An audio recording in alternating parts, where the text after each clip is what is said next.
വിദ്യാരംഭ ചടങ്ങിൽ പോയായിരുന്നു. നമ്മുടെ ഒരു വളരെ വേണ്ടപ്പെട്ട ഒരാൾ കൊച്ചിനെ എഴുത്തിനിരുത്താൻ വേണ്ടി പോയതാണ്.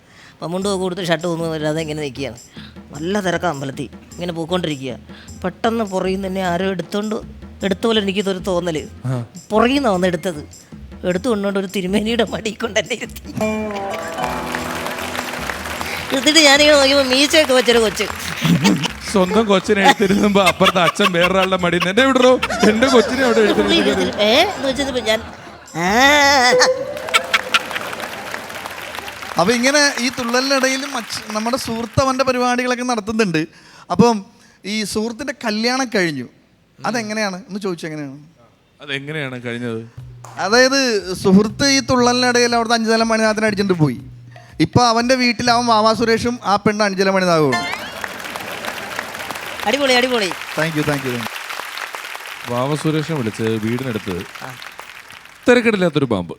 അങ്ങനെ നമുക്ക് പിടിക്കാൻ പറ്റാത്തതല്ല, എന്നാൽ നമുക്ക് പിടിക്കാൻ പറ്റുമെന്ന് അറിയത്തില്ല. ഇച്ചിരി റിസ്ക് ഉള്ള പരിപാടിയുള്ളൊരു പാമ്പാ.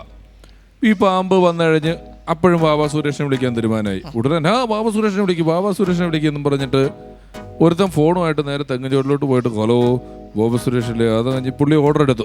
പുള്ളി വരാന്നൊക്കെ പറഞ്ഞിട്ട് വാവാ സുരേഷിനെ കമ്മിറ്റ് ചെയ്തിട്ട് ഇയാൾ തിരിച്ചു വരുമ്പോഴത്തേക്ക് ഇവിടെ വന്നവൻ എന്നെ തല്ലിക്കൊന്നു. ഇവൻ ഇങ്ങ് വന്നിട്ടേ വാവാ സുരേഷ് ഇവിടെ വരുമ്പോ വേറെ പാമ്പിനെ ഇവിടെ കണ്ടില്ലെങ്കിലാ ഞാൻ വിളിച്ചു വരുത്തിയതാ പുള്ളിനെ. പുള്ളി എന്റെ ക്ഷണം സ്വീകരിച്ച് ഈ നാട്ടിൽ വരുമ്പോ ഇവിടെ പുള്ളിക്ക് ഒരു പാമ്പിനെ കൊടുക്കാൻ പറ്റിയില്ലെങ്കിൽ ഞാൻ അയാളുടെ മുന്നിൽ ആരായി? എവിടെയാന്ന് വെച്ചപ്പോ ഇതുപോലൊരു പാമ്പിനെ പിടിച്ചോണ്ട് വന്നിട്ട് നിന്നെ ഇനി ഇവിടെ കണ്ടാ മതിയെന്ന്. അപ്പോൾ വാവാ സുരേഷ് ഒരു കാരണവശാൽ ഇപ്പോൾ ഈ പറഞ്ഞ പോലെ തന്നെയാണ്. വാവാ സുരേഷിനെ വിളിക്കണം. ഞങ്ങൾ രണ്ടുപേരും ഇങ്ങനെ പറഞ്ഞെന്ന് പറഞ്ഞിട്ട് വിളിക്കാതിരിക്കരുത്. വാവാ സുരേഷ് വരും. അതുപോലെ അതിനനുസരിച്ചിട്ടുള്ള കാര്യങ്ങൾ പാമ്പ് പിടുത്തക്കാർ ഒരുപാട് പേരുടെ നമ്പറുണ്ട്, അതുകൊണ്ട് നമ്മൾ പറയണം. അല്ലെങ്കിൽ ഈ ഷോയിലൂടെ ആൾക്കാർ വിചാരിക്കില്ലേ വാവാ സുരേഷിനെ വിളിച്ചിട്ട് വരത്തില്ലെന്ന്. അതെ, വാവാ സുരേഷ് എനിക്കൊരു പേഴ്സണൽ ആവശ്യം വന്നപ്പോൾ ഞാൻ വാവാ സുരേഷ് ഇടയ്ക്ക് പാമ്പിന്റെ മുട്ടയൊക്കെ കണ്ട ഫോട്ടോ ഒക്കെ എടുത്ത് അയച്ചു കൊടുത്താൽ പുള്ളി മുട്ട കണ്ടാൽ പറയും, ഫോട്ടോ കണ്ടാൽ പറയും ഇന്ന പാമ്പാണ്, ഇന്നതാണ്, ഇത് എന്തിന്റെ മുട്ടയാന്നൊക്കെ. എനിക്ക് കിളിയുടെ മുട്ടയാണോ പാമ്പിന്റെ മുട്ടയാണോ എന്ന് അറിയത്തില്ല. ചിലപ്പോൾ കിട്ടി പറമ്പില്ല. ഞാൻ ഈ ഇടയ്ക്കും കൂടെ ഫോട്ടോ എടുത്ത് അയക്കുകയും ഞാനുമായിട്ട് നല്ല കോണ്ടാക്ട് ഉള്ള എൻ്റെ നല്ല സുഹൃത്തുക്കളുള്ള ഒരാളാണ് വാവാ സുരേഷ്. ഇതേപോലെ തന്നെ ഒരു TV ഷോയുടെ ഷൂട്ടിംഗ് നടക്കുമ്പോൾ പാമ്പുമായിട്ട് വന്നു ഒരാൾ. പാമ്പുമായിട്ട് വന്നു പറഞ്ഞാൽ ഒരു പാമ്പാട്ടിയാണ്. ഇപ്പം പൊതുവേ അങ്ങനെ കാണാറില്ല, കാരണം അത് നിയമപ്രകാരം വയ്യാത്തത് കൊണ്ട് ഈ ആവശ്യങ്ങൾക്ക് വരുന്നത് സാധാരണതയിൽ ബാഗിലൊക്കെ ഇട്ടുകൊണ്ടിരുന്നത് സാധാരണ പാമ്പിനെ കൊണ്ടിരുന്ന ഒരാളാണ്. ഒരു 15 ആർട്ടിസ്റ്റുകളുണ്ട്. ചെറിയൊരു ഷൂട്ട് ഫ്ലോറാണ്, ഇൻഡോർ ഫ്ലോറാണ്. ഇൻഡോർ ഫ്ലോറിൽ ഗ്രീൻ മാറ്റൊക്കെ വെച്ച് ഷൂട്ട് ചെയ്യാനൊക്കെയാണ്. ഇയാൾ ഈ പാമ്പിനെ എടുക്കുന്നു. പാമ്പ് കുറേ നേരമൊക്കെ നമ്മുടെ ഫ്രെയിമിൽ തന്നെ നമ്മുടെ കൺവെട്ടത്തിലൊക്കെ തന്നെ നിൽക്കുന്നുണ്ട്.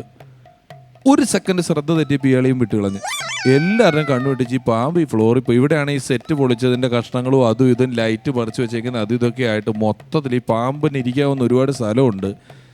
ഷൂട്ട് നിർത്തി വെച്ചിട്ട് ഞങ്ങളെല്ലാവരും ഇതിനെ കാണുവാൻ വേണ്ടി കൊണ്ടുവന്നാണ് തമിഴനെ. പുള്ളിക്കൊന്നും മനസ്സിലാവുന്നില്ല എന്താ സംഭവിച്ചത്. പുള്ളി പാമ്പ് പോയിട്ട് ഇതിൻ്റെ കടി കിട്ടുമോ, നമ്മൾ ചാകുമോ എന്ന് പേടിച്ചിട്ട് നമ്മളെല്ലാം കാലൊക്കെ ഇങ്ങനെ കയറ്റി വെച്ചിട്ട് അവിടെ ഇവിടെയൊക്കെ എന്നെ ചെയ്യണമല്ലോ, ഭയങ്കര കഷ്ടമായിപ്പോൾ. ഈ പാമ്പ് കൊണ്ടുവന്ന ആൾ ഞങ്ങളെല്ലാം ഇങ്ങനെ നോക്കി മുഖത്തോട്ട് കൊടുത്തപ്പോഴേ പുള്ളി ഓർത്തു ഈ പാമ്പ് പോയതിൻ്റെ പുള്ളിക്കാണല്ലോ പാമ്പ് പോയാൽ സങ്കടപ്പെടേണ്ട ആവശ്യമുള്ളൂ, ഞങ്ങൾക്ക് പാമ്പ് പോയാലും എന്നാ കുഴപ്പം.